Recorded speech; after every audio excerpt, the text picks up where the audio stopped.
Каракулча районунан уруктук 2 козу кочкору сатууга чыгып атат.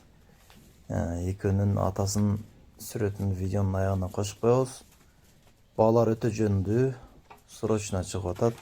30 000 сомдон бир аздан кем болот. Кимге жаккан болсо номерлерди калтырабыз, чалып байланышып соода кылсаңыздар болот. Видеонун аягына чейин көрүп байкап көрүңүздөр. Жаккан болсо чаласыздар.